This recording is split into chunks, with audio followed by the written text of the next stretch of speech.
اپنا رنگ دکھا جاتی ہے صحبت اللہ والوں کی، اللہ سے ملوا جاتی ہے صحبت اللہ والوں کی۔ الحمدللہ وحدہ لا شریک لہ والصلاة والسلام علی من لا نبی بعد، اما بعد فاعوذ باللہ من الشیطان الرجیم، بسم اللہ الرحمن الرحیم۔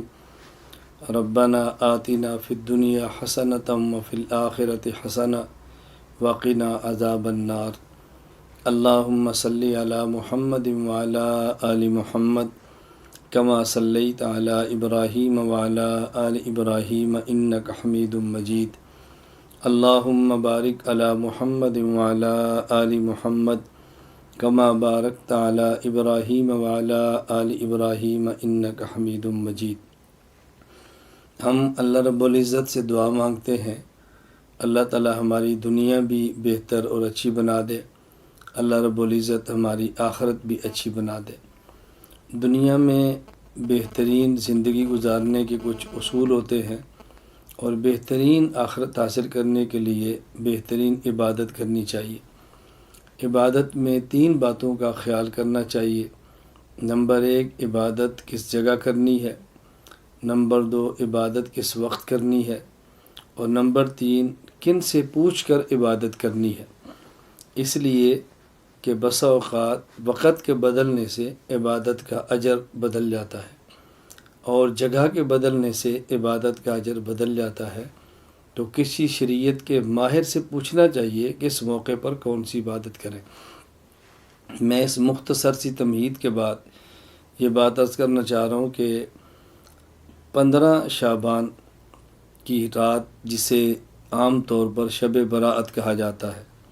شب کا معنی ہے رات، اور برات کا معنی ہے بری ہونا، یعنی شب برات ایک ایسی رات ہے 15ویں شعبان کی کہ جس میں آدمی توبہ صحیح معنوں میں کرے تو اپنے گناہوں سے پاک اور صاف ہو جاتا ہے۔ مختلف احادیث شب برات کے بارے میں آئی ہیں۔ حضور اکرم صلی اللہ علیہ وسلم کے سارے مبارک ارشادات کو جمع کریں، ساری روایات کو جمع کریں، احادیث کو جمع کریں، تو اس میں 2 باتیں ہمیں سمجھ آتی ہیں۔ نمبر 1، اس رات کو قیام کرنا چاہیے، دن کا روزہ رکھنا چاہیے۔ اور رات کے قیام کا معنی یہ نہیں ہے کہ پوری رات قیام کریں۔ رات کے قیام کا معنی نہیں ہے کہ مخصوص تعداد میں رکھتے پڑھیں۔ قیام رات کا معنی قیام اللیل کا یہ نہیں ہے کہ ہر رکعت میں مخصوص آیات، مخصوص صورتیں پڑھیں۔ اسی طرح رات کے قیام کا یہ مطلب نہیں ہے کہ رات کے قیام کو ضروری سمجھا جائے، اور جو رات کا قیام نہ کرے اسے گناہ گار سمجھا جائے۔ اسی طرح جو 15 شعبان کا روزہ ہے، اس کا معنی بھی صرف اتنا ہے کہ روزہ رکھ لیں تو بہتر ہے، مستحب ہے، اور نہ رکھیں تو گناہ نہ سمجھیں، روزہ رکھنے کو ضروری نہ سمجھیں، اور رمضان کی طرح سحری اور افطاری کے باقاعدہ اعلان نہ کریں، اور اجتماعی سحری یا افطاریاں کرا کے اس روزے کو روزے کے مشابہ نہ بنائیں۔ ان چیزوں کا خیال کرنا چاہیے۔ اس رات کو چونکہ آئندہ آنے والے 1 سال کے افراد کے نام لکھے جاتے ہیں، کس کس نے پیدا ہونا ہے، کس کس نے فوت ہونا ہے، کتنا کس کو رزق ملے گا، اس لیے ام المومنین امی عائشہ رضی اللہ تعالیٰ عنہ فرماتی ہیں کہ نبی کریم صلی اللہ علیہ وسلم نے فرمایا کہ میرا جی چاہتا ہے کہ اس دن میں جب میرا نام لکھا جائے کہ آئندہ سال میں نے کیا کرنا ہے، یا جب میرا نام لکھا جائے کہ میری اس سال میں وفات آنی ہے، تو میں چاہتا ہوں کہ میرا نام اعمال اس حال میں لکھا جائے کہ میں روزے کی حالت میں ہوں۔ تو میں نے عرض کیا کہ 2 باتیں روایات کو جمع کرنے سے معلوم ہوتی ہیں۔ نمبر 1، رات کا قیام، نمبر 2، دن کا روزہ۔ یہ 2 بات، یہ ایک چیز تو یہ ہوگی، رات کا قیام اور دن کا روزہ۔ نمبر 2، روایات کو دیکھنے سے معلوم ہوتا ہے کہ اس رات اللہ رب العزت جہاں آسمان دنیا سے یہ اعلان فرماتے ہیں، کوئی ہے رزق مانگنے والا جس کو رزق دیا جائے، کوئی ہے مغفرت کو طلب کرنے والا جس کے گناہوں کو معاف کر دیا جائے، جہاں یہ اعلان ہوتے ہیں اس میں کوئی شک کی بات نہیں ہے، یہ اعلانات ہوتے ہیں اور ہم اس کو مانتے ہیں۔ ساتھ احادیث کو دیکھنے سے یہ بھی معلوم ہوتا ہے کہ بعض ایسے بدقسمت افراد ہیں کہ جن کی اس رات بھی مغفرت نہیں ہوتی۔ روایات کو جمع کرنے سے اور شب برات کے متعلقہ ساری احادیث کو دیکھنے سے معلوم ہوتا ہے 8 قسم کے افراد ایسے ہیں کہ جن کی اس رات میں مغفرت نہیں ہوتی۔ نمبر 1، مشرک، جو اللہ کے علاوہ کسی کو حاجت روا سمجھے، اللہ کے علاوہ کسی کو مشکل کشا سمجھے، اللہ کے علاوہ کسی کو عالم الغیب سمجھے، اللہ کی ذات کے علاوہ کسی بت یا جانور کی پوجا کرے، یہ مشرک ہے، اس کی مغفرت نہیں ہوتی۔ نمبر 2، مشاہن، ایسا وہ شخص کسی مسلمان بھائی کا دل میں بغض رکھے، اس بغض رکھنے والے شخص کی بھی مغفرت نہیں ہوتی۔ نمبر 3، مدمن خمر، ایسا وہ شخص جو شراب کا عادی ہے، اس کی مغفرت بھی نہیں ہوتی۔ کبھی شراب پیا اور توبہ کر لی، آئندہ نہ پیا، یہ الگ بات ہے۔ شراب کا عادی، اس کی مغفرت بھی نہیں ہوتی۔ بلکہ حدیث پاک میں کہ جو شخص دنیا میں شراب پیے پھر توبہ نہ کرے، اللہ اس کو جنت کی شراب سے محروم فرماتے ہیں۔ نمبر 4، مسبل ازار، وہ شخص جو شلوار ٹخنوں سے نیچے کرے، ایسا مرد، اس کی مغفرت بھی نہیں ہوتی۔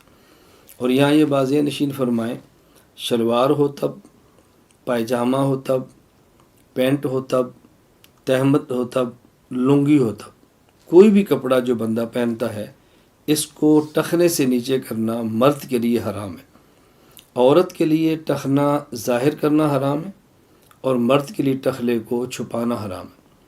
یہاں ایک مسئلے کی وضاحت ضروری سمجھیں، ٹخنے کو چھپانا حرام تب ہے، نمبر 1، نازلاً، کپڑا اوپر سے نیچے جائے۔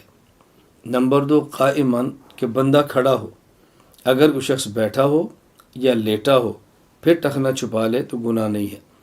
اسی طرح جراب یا موزہ جو نیچے سے اوپر کی طرف آتا ہے پہن لے، ٹخنا چھپا لے، تب بھی گناہ نہیں ہے۔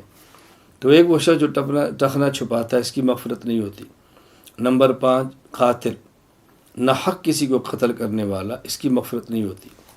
نمبر 5، قاطع الرحم، رحم یعنی رشتہ داری کے تعلقات کو ختم کرنے والا، اور اس میں یہ وضاحت ضروری سمجھیں، اس سے مراد وہ شخص ہے جو دنیا کی بنیاد پہ تعلق توڑے، اور اگر شریعت کی وجہ سے تعلق توڑے، جہاں شریعت کے حکم ہو کہ ایسے بندے تعلقات منقطع کریں، وہ اس کے اندر شامل نہیں ہے۔ کبھی رشتے کا جھگڑا، کبھی زمین کا جھگڑا، کبھی کوئی خاندان برادری کا جھگڑا، ان معاملات پہ تعلقات توڑنا ہی ٹھیک نہیں ہے۔ کسی سے رشتہ مانگا ہے، ان نے نہیں دیا تو ہمیشہ کے لیے بولنا چھوڑ دیا، کیوں نہیں دیا؟ ان کی مرضی ہے، بیٹی ہے ان کی مرضی ہے، بیٹا ہے، وہ رشتہ دیتے ہیں تو ٹھیک ہے، نہیں دیتے تو ان کی مرضی ہے، اس پر تعلقات ختم نہیں کیے جا سکتے۔ اسی طرح عاق الوالدین، عاق، نافرمان، ماں کا نافرمان یا والد کا نافرمان یا دونوں کا نافرمان، اس رات اس شخص کی بھی اللہ مغفرت نہیں فرماتے۔ اسی طرح 8واں، وہ شخص جو زنا کرے۔ حدیث پاک میں زانیہ کے لفظ ہے، عورت، زنا کرنے والی۔ جو حکم زانیہ عورت کا ہے وہ حکم زانی مرد کا ہے۔ بطور خاص عورت کی بات اس لیے کی ہے کہ عورت کو شریعت نے حفاظت کے اتنے اسباب دیے ہیں کہ اس کو زنا کے قریب بھی نہیں جانا چاہیے۔ جسم چھپائے، گھر میں رہے، اس کے انتظامات، اگر بچی ہے ماں باپ کے ذمے ہے، اور شادی ہوتی ہے تو والد کے ذمے ہے، شوہر کے ذمے ہے، پھر اس کے بھائیوں کے ذمے ہے، بڑی ہو جائے تو اولاد کے ذمے ہے، اس کو قصب معاش کے لیے باہر نہیں جانا پڑتا، کمانے کے لیے باہر جانا ضروری نہیں ہے، تو عورت کے لیے کچھ احوال ایسے ہیں کہ اس کے لیے حفاظتی انتظامات زیادہ ہیں، بطور خاص اس کا نام لیا۔ بہرحال زنا کا عادی مرد ہو یا عورت، ان کی مغفرت بھی رات نہیں ہوتی، باقی تمام کی مغفرت ہو جاتی ہے۔ اس رات میں اور دن میں اللہ توفیق عطا فرمائے تو رات کا قیام کریں، حسب استطاعت نوافل پڑھیں، اور اللہ توفیق دے تو حسب استطاعت دن کا روزہ رکھیں۔ کوئی غریب ہے تو اس کو سحری افطاری کرا دے، یہ بھی ٹھیک ہے۔ اور اگر یہ کام نہ کر سکیں تو بطور خاص 2 چیزوں کا خیال فرمائیں۔ نمبر 1، عشاء کی نماز جماعت کے ساتھ پڑھیں اور کوئی گناہ کیے سو جائیں سنت کے مطابق، اور صبح فجر کی نماز جماعت کے ساتھ پڑھیں مرد۔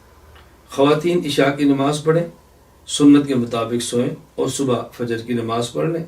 اللہ رب العزت توفیق عطا فرمائے، بس یہ کام کر لیں۔ دن کو روزہ نہیں رکھ سکتے تو گناہوں سے بچنے کا اہتمام کریں۔